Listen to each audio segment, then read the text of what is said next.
우리가 지난 시간에 확인했듯이 하나님께서 사울을 왕 삼으신 것을 후회하셨다고 했죠. 그러면서 하나님의 마음에 드는, 너 참 내 마음에 든다 그랬던 다윗을 사무엘 선지자를 통하여 기름을 붓고 왕으로 삼으시는 장면으로 오늘 본문을 시작하고 있습니다. 기름을 붓는다 하는 것은 왕 삼는다는 겁니다. 너 이제부터 왕이다, 이런 의미죠. 마치 대관식을 하는 것과 다르지 않은 것입니다. 우리 13절의 말씀을 다시 한번 읽어볼까요? 13절 시작.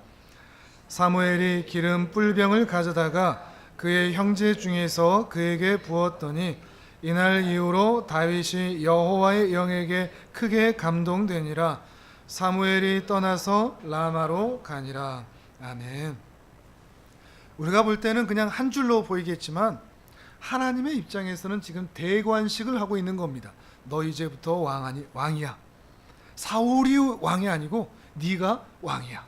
이런 의미로서 사무엘 선지자를 통하여 기름을 붓고 있는 것입니다.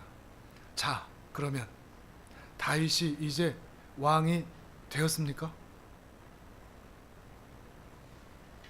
분명히 하나님께서는 기름을 부으셨죠. 대관식을 했습니다. 그러면 다윗이 이제 왕이 되었습니까? 이 본문을 조금만 비틀어서 생각하면 좀 이상한 장면입니다. 하나님은 왕으로 세우시고 왕으로 인정했는데 너 이제 왕이야 했는데 사람들은 이 다윗을 왕으로 인정합니까? 인정하지 않죠. 이 간격이 존재하고 있는 겁니다. 심지어 그 자리에 있던 가족마저도 사무엘 선지자로부터 기름 부음을 받은 것을 직접 본 가족들마저도, 아버지도 형제도 가족도 아무도 인정하지를 않고 있는 거죠.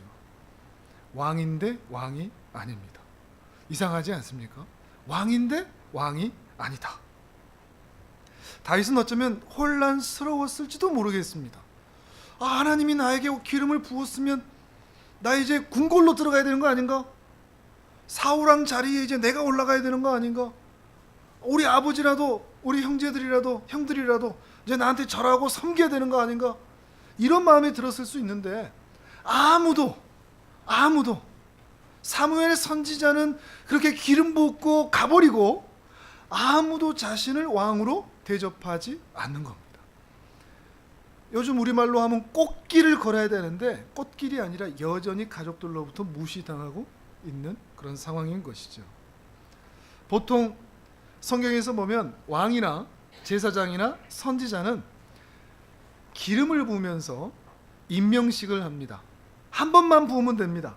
한 번만 부으면 너 이제부터 왕이다, 너 이제부터 선지자다, 너 이제부터 제사장이다. 한 번만 부으면 되는데 이 다윗은 이후로도 2번이나 더 대관식을 더합니다. 총 3번의 기름 부은 그런 장면이 있는 겁니다.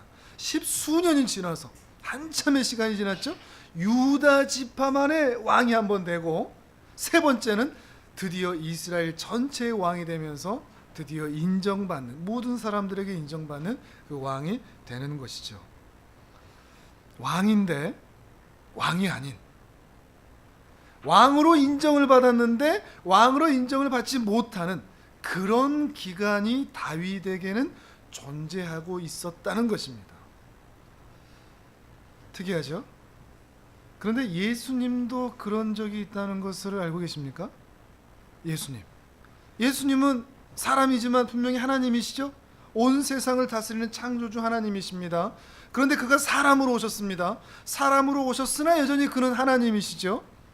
그런데 하나님께서는 이 예수님을 위해서 또 한 번의 대관식을 준비하셨습니다. 성령으로 기름을 붓는, 세례 요한으로부터 세례를 받는 그 세례식을 통하여 대관식 비슷하게 해서 하나님께서 그를 준비시키신 거죠. 하늘에서 음성이 있어서 이는 내 사랑하는 아들이요 내 기뻐하는 자라 말씀하셨고, 성령은 비둘기처럼 함께 하시면서 그 대관식을 행하셨던 것입니다.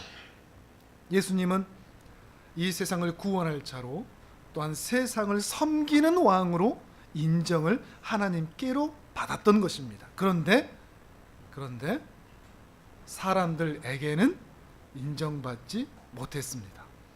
오히려 가는 곳마다 무시당하고, 가는 곳마다 고난당하고, 가는 곳마다 핍박을 당하는 일도 있었죠.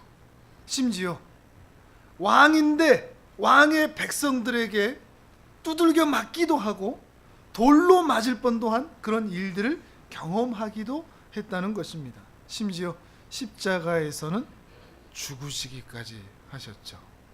왕인데 왕이 아닌 그 기간이 예수님에게도 존재했다는 겁니다. 다윗만 그러고 예수님만 그러냐? 우리도 그렇다는 거 알고 계십니까? 성경에서 우리 그리스도인들을 뭐라고 그러죠? 우리 베드로전서 2장 9절에 보면 이렇게 얘기합니다. 너희는 택하신 족속이다. 하나님이 택한 족속이다. 왕 같은 제사장들이다. 너희는 거룩한 나라다. 세상 나라들과는 틀리다. 그리고 너희는 나의 소유가 된 백성이다. 이렇게 말씀을 하시죠. 쉽게 얘기하면 너희는 내 아들이다. 하나님 나라의 왕자요 공주다 하시는 거죠. 이것도 요즘 말로 하면 로열 패밀리죠. 우리는 왕족입니다. 알고 계십니까? 우리가 사람들한테 너무 인정받지 못하고 살다 보니까 우리가 왕족인 것을 잊어버리죠. 우리는 누구 아들입니까? 누구 딸이죠? 하나님 나라의 왕자고 하나님 나라의 공주이죠. 근데 세상 나가면 여러분을 아이고 왕자님 오셨습니까? 아이고 왕비님 공주님 오셨습니까? 이럽니까? 알아주지도 못하죠. 우리가 하나님 나라의 왕자라는 것을 알아주지도 못합니다. 알아주기는커녕 핀잔을 주고 멸시를 주고 때로는 학대하고 상처를 받기도 하는 것이죠. 우리가 왜 왕인데 왕이 아닌, 왕의 자녀인데 왕의 자녀로 인정을 받지 못하는 그런 삶을 오늘 우리가 살고 있는가 하는 그 이유를 이 다윗의 세 번의 대관식을 통해서 확인해 볼 수가 있는 겁니다. 아, 우리가 그래서 그렇구나 하는 것을 확인할 수가 있다는 거죠. 하나님으로부터 왕으로 인정받았다 할지라도 세상 사람들로부터는 인정받지 못했던 그 기간을 지났던 다윗을 보는 것처럼 우리도 하나님의 구원받은 백성으로서 하나님 나라의 왕자요 공주가 되었으나 세상 사람들에게는 전혀 그렇게 인정을 받지 못하는 기간을 살 수 있다는 것을 확인하는 겁니다. 다만 왜 하나님께서 이런 기간을 두셨는가? 이왕이면 구원받은 하나님 백성이 되면 대접받으면 얼마나 좋습니까? 우리가 가는 곳마다 우리 하나님 나라의 왕자님 오셨습니까? 하나님 나라의 공주님 오셨습니까? 쇼핑하기 좋아하시는 분들은 연예인 DC 대신에 하나님 나라 DC에서 90% 할인 이런 거 받는다면, 그런 대접 받는다면 얼마나 좋겠습니까? 가는 곳마다 그런 대접을 받는다면. 그런데 하나님께서는 우리 구원받은 하나님의 자녀들을 하나님의 자녀로 인정하셨으나 또 인정받지 못하는 그 기간을 두셨는데 그 이유를 다윗을 통해서 확인해 볼 수가 있는 겁니다. 사실 이 다윗이 첫 번째 대관식과 세 번째 대관식 그 10수년의 시간을 통하여서 그가 정말 왕다워지거든요. 신자로 성숙해 가거든요. 만약에 첫 번째 대관식 때 바로 이스라엘이 왕 됐다, 어떻게 됐을까요? 틀림없이 다윗은 이스라엘 통째로 말아먹었을 것이 분명합니다. 무엇을 알겠습니까? 무엇을 할 줄 알겠습니까? 무엇이 준비되어 있겠습니까? 하나님께서는 그 특별한 의도를 두시고 그런 기간을 허락해 두셨다는 것입니다. 우리도 그렇습니다. 우리가 분명히 하나님의 자녀이지만 세상에서는 하나님의 자녀로서 인정받지 못하고 오히려 상처를 받고 아픔을 당하는 기간이 있는 것은 우리는 이 기간을 두시면서 세상으로부터 이런 시간을 경험하게 하시면서 나로 성숙하도록, 나로 하나님을 더 많이 알아가도록 그런 기간을 두신 것이구나 확인해 볼 수가 있다는 말입니다. 왕인데 왕이 아닌 그 기간 안에 다윗에게 어떤 일이 있었는가, 그리고 그가 어떻게 성숙해 갔는가 하는 것을 이제 우리가 확인해 볼 것입니다. 다윗은 가장 먼저 하나님에게는 왕으로 인정받은 그 첫 번째 사역, 첫 번째 임무가 무엇일 것 같습니까? 우리가 기대하는 대로 궁중에 들어가서 왕가의 수업을 받은 것이 아니고 수많은 하인들로부터 대접을 받은 것이 아니고 다윗의 첫 번째 임무는 사울의 집에 들어가서 사울의 개인 음악가가 되어서 사울을 치료하는 일을 했습니다. 사울을 섬기는 일을 한 거죠. 사울에게 대접받는 게 아니라 사울을 섬기는 일을 했다는 겁니다. 그것도 황당하죠. 이제 곧 쫓겨날 다음 왕. 사울의 집에 가면 어떤 생각을 해야 됩니까? 저기 내 자리인데 하나님 나 왕 삼으셔야 되는데, 이런 자리로 하나님께서 오히려 보내시는 것이죠. 그리고 오히려 그를 섬기게 하시는 것입니다.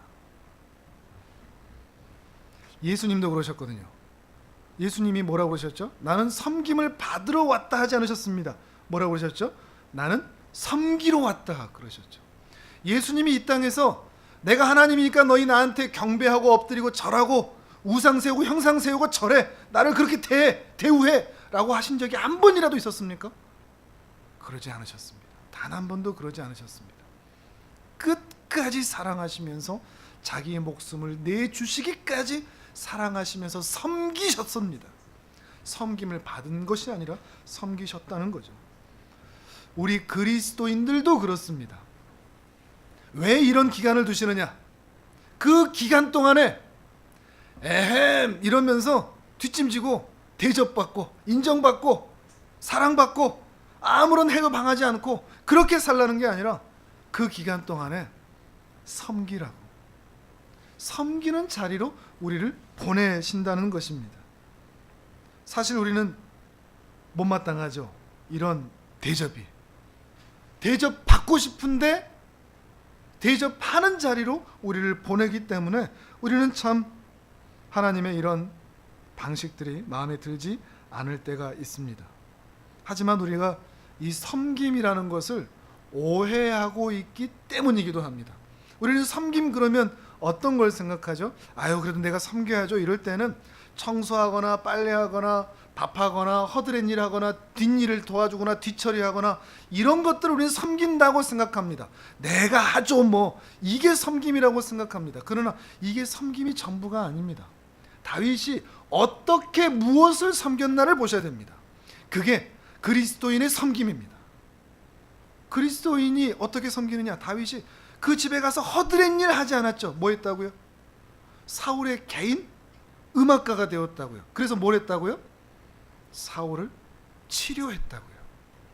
그 영혼을 치료했다고요. 그게 섬김입니다. 자세히 한번 보실까요? 오늘 보면 14절에서 16절까지를 보면서 사울이 지금 어떤 상태에 있는지를 먼저 확인해 보도록 하겠습니다. 14절에서 16절 같이 읽습니다. 시작. 여호와의 영이 떠나고 여호와께서 부리시는 악령이 그를 번뇌하게 한지라.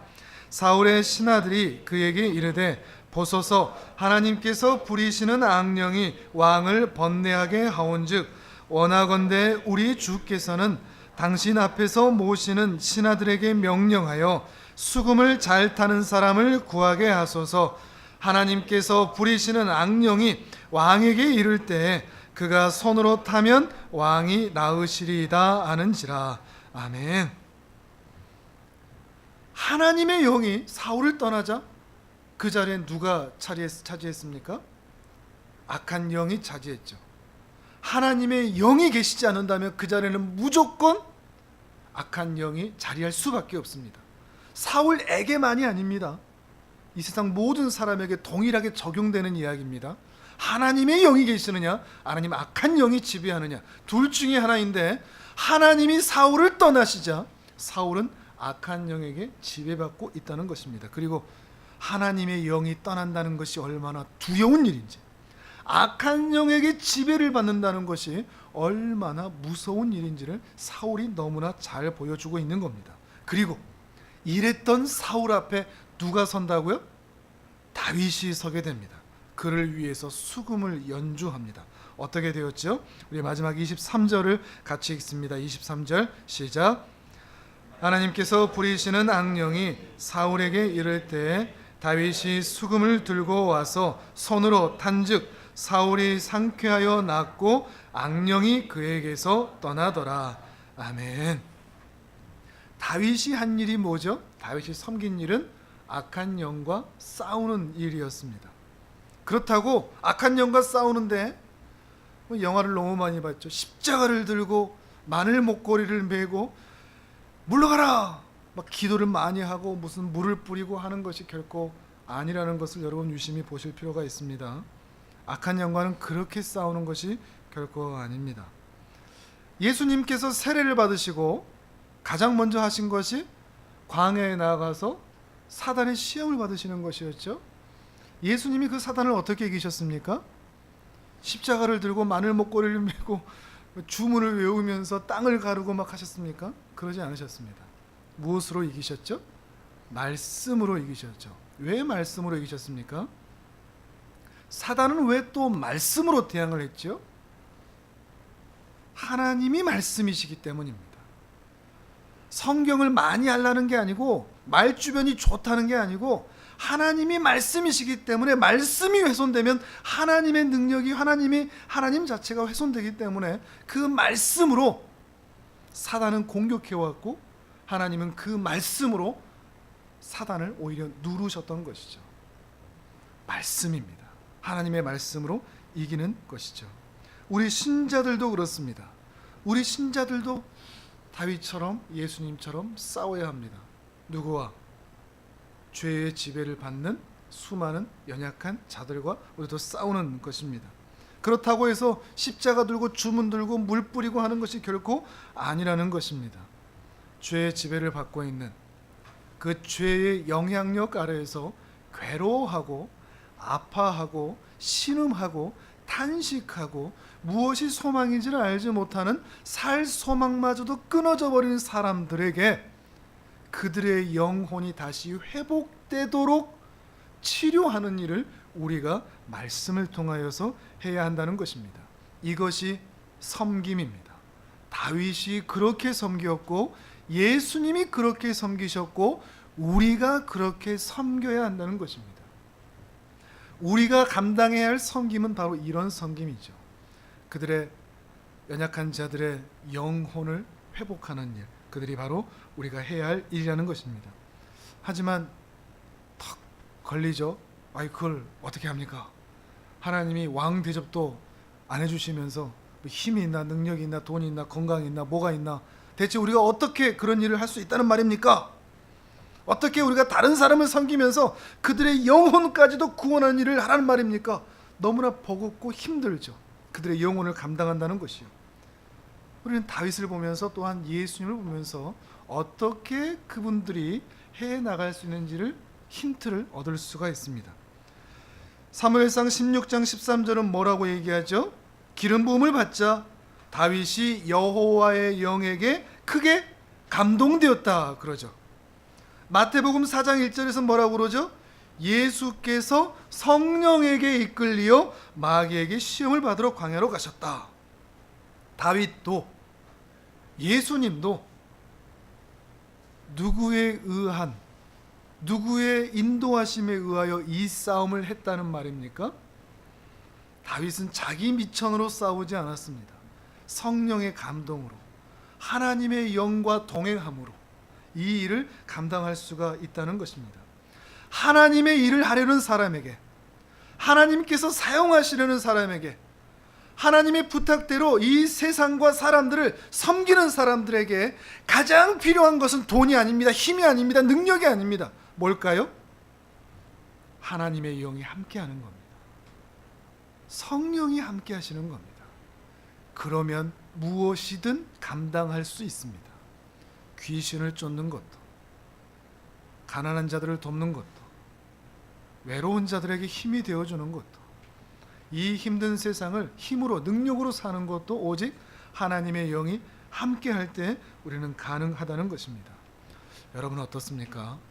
하나님의 성령이 여러분과 함께 하고 계십니까? 그것을 경험하고 계십니까? 그래서 다윗의 길을 걸어가고 계십니까? 안 가고 있다면 큰일입니다. 안 가고 있다면 누구의 길을 가는 거죠? 사울의 길을 가는 거니까요. 악한 영의 지배를 받을 수밖에 없는 것입니다. 그 인생은 명백한 실패이죠. 사울의 인생은 하나님이 함께하지 않은 사람의 전형이라 할 수 있는 것입니다. 다윗은 분명히 본 거죠. 그의 인생 경험을 통해서 하나님의 영이 자신과 함께 했을 때, 자신이 하나님의 영에 감동되었을 때 어떤 일을 할 수 있는지를 그는 다 보았습니다. 아, 하나님의 영이 나와 함께 하시면 무엇이든 가능하구나. 또한 동시에 하나님의 성령이 떠나버리면 어떤 일이 생기는지를 사울을 보면서 뼈저리게 처절하게 봤습니다. 왕이었는데, 이스라엘의 왕인데 하나님의 영이 떠나버리니까 저렇게 변질되는구나, 저렇게 변하는구나, 그는 분명히 보았던 것입니다. 그러니 그가 밧세바를 범했을 때 나단 선지자의 책망을 받고서 그가 한 기도 중에 이런 내용이 있죠. 시편 51편 11절입니다. 같이 읽어볼까요? 시작. 나를 주 앞에서 쫓아내지 마시며 주의 성령을 내게서 거두지 마소서. 아멘. 다윗이 어떤 마음으로 이 기도를 했을지 그 마음이 느껴지십니까? 그는 사울을 봤거든요. 나를 쫓아내지 마십시오. 내게서 주의 성령을 거두들이지 마십시오. 그러면 어떤 인생, 어떤 존재가 되는지를 자신이 분명하게 봤기 때문에 하나님께 그렇게 기도할 수밖에 없었던 것입니다. 이게 우리의 기도가 되었으면 좋겠습니다. 하나님, 저와 함께 해주십시오. 하나님의 성령으로 늘 감동되게 도와주십시오. 예수님께서 성령의 이끌리심을 받으셨던 것처럼 저도 그렇게 성령님께 이끌림을 받기를 원합니다. 내게서 하나님의 성령을, 제가 아무리 잘못하고 실수하고 넘어져도 제게서 하나님의 성령을 거두어 가지는 말아주십시오. 이 다윗의 기도가 우리의 기도가 되기를 원합니다. 그러면 하나님의 영이 우리 안에 계속 머물 수 있도록 우리가 어떻게 해야 되죠? 착한 일 많이 하면 될까요? 죄 안 지으면 될까요? 어떻게 해야 하나님의 성령이 계속 우리 안에 같이 계시죠? 다윗과 우리와의 큰 차이가 뭔지 아십니까? 다윗은 메시아를 기다렸던 사람이거든요. 아직 메시아를 못 봤습니다. 근데 우리는 메시아를 경험했습니다. 그 예수님이 우리와 이미 함께 계십니다. 다윗이 그토록 대망하고 기다리던 그 예수님이 우리와 함께 계십니다. 그러니 예수 그리스도를 나의 주요, 나의 하나님이라고 고백한 그 사람에게는 하나님의 성령이 이미 그 안에 계십니다. 예수님의 별명 중에 하나가 있죠. 임마누엘입니다. 마태복음 1장 23절도 같이 읽어볼까요? 시작. 보라, 처녀가 잉태하여 아들을 낳을 것이요 그의 이름은 임마누엘이라 하리라 하셨으니 이를 번역한즉 하나님이 우리와 함께 계시다 함이라. 아멘. 임마누엘, 하나님이 우리와 함께 계시다. 이게 예수님의 별명입니다. 예수님은 임마누엘입니다. 하나님은, 우리 예수님은 당신을 믿는 그 자녀에게 결코 떠나지도 버리지도 아니하십니다. 우리가 아무리 실수하고 넘어져도 다윗처럼 그렇게 기도하지 않아도 됩니다. 주여 나를 떠나지 마십시오, 이렇게 기도하지 않아도 됩니다. 왜요? 예수 그리스도를 이미 영접했으면 주님이 우리와 함께 하시기 때문입니다. 영원히 함께 하시기 때문이라는 것입니다. 문제는 뭐냐? 문제는 우리가 이걸 안 믿는 겁니다. 문제는 우리가 고아처럼 산다는 거죠. 하나님이 안 계시는 것처럼, 하나님이 내 옆에 안 계시는 것처럼, 하나님이 늘 나와 동행하지 않는 것처럼, 예배 때는 그래도 아멘이라도 하는데 실제 우리의 삶의 상황에서 하나님이 나를 돕지 않으시는 것처럼 고아처럼 살아가고 있는 것이 문제인 것입니다. 기억하십시오. 여러분이 예수님을 주로, 나의 하나님으로, 그리스도로 고백하고 그분을 영접했다면 예수님은 결코 여러분을 떠나지 아니하십니다. 하나님의 영은 결코 여러분을 버리지 아니하십니다. 그렇기 때문에 언제나 하나님의 영이 여러분과 함께 하십니다. 언제나 하나님의 영이 여러분과 동행하십니다. 언제나 그 하나님의 영이 여러분을 인도하십니다. 단 한순간도 우리를 떠나시거나 버리신 적이 없다는 것입니다. 근데 기도한다고 하나님 언제나 제 곁에 계셔주세요. 우린 이런 기도할 때가 있죠. 하나님이 그 말 듣고 얼마나 속상하실까요? 나 네 옆에 있는데, 나는 네 옆에 늘 함께 있었는데 왜 없는 존재 취급하느냐. 하나님의 마음을 아프게 하는 것입니다. 다윗은 하나님의 영이 언제나 함께 있고, 그리고 오늘 우리에게도 예수 그리스도를 통하여서 언제나 동행하신다는 것을 기억하시기를 바랍니다. 이렇게 하나님의 영과 동행하는 다윗을 꼭 필요로 하는 사람이 있었습니다. 그가 누구죠? 사울입니다. 하나님의 영이 함께한 이 다윗은 사울에게 꼭 필요한 사람이라는 것입니다. 사울의 상태를 보고서 신하들이 어떻게 조언을 했습니까? 16절을 다시 읽어볼까요? 16절 시작. 원하건대 우리 주께서는 당신 앞에서 모시는 신하들에게 명령하여 수금을 잘 타는 사람을 구하게 하소서. 하나님께서 부리시는 악령이 왕에게 이를 때에 그가 손으로 타면 왕이 나으시리다 하는지라. 아멘. 신하들이 사울의 상태를 보고 조언을 아주 잘한 것 같습니다. 당신에게 수금을 타는 사람이 필요합니다. 그래서 그 수금을 타는 사람을 당신 옆에 두면 그 악령이 떠날 겁니다. 그러면서 수금을 타는 사람을 당신 앞에 두게 하십시오 라고 말을 하고 있는 거죠. 그러면서 한 소년이 다윗을 추천하죠. 이 소년이 다윗을 어떻게 추천하는지를 보시기를 바랍니다. 18절입니다. 시작. 소년 중 한 사람이 대답하여 이르되 내가 베들레헴 사람 이새의 아들을 본즉 수금을 탈 줄 알고 용기와 무용과 구변이 있는 준수한 자라. 여호와께서 그와 함께 계시더이다 하더라. 아멘. 소년이 이렇게 다윗을 소개하죠. 수금을 연주할 줄 알고 용기도 있고, 무용은 춤을 말하는 게 아니라 무예입니다. 싸움을 잘한다는 거죠. 말을 잘하고 준수합니다. 잘생겼다라고 얘기하면서 하나님께서 함께 하시는 사람이라 라고 말을 하고 있습니다. 이 소년이 정말로 다윗을 추천하고 싶은 그 내용이, 그 핵심이 뭡니까? 다윗은 누구라고요? 하나님이 함께 하시는 사람입니다 라는 것을 말하고 있는 것입니다. 악령에 들린 사울에게 정말 필요한 것은 수금이 아닙니다. 악기 그 자체가 아니죠. 누가 필요한 거죠? 다윗도 아닙니다. 누가 필요한 거죠?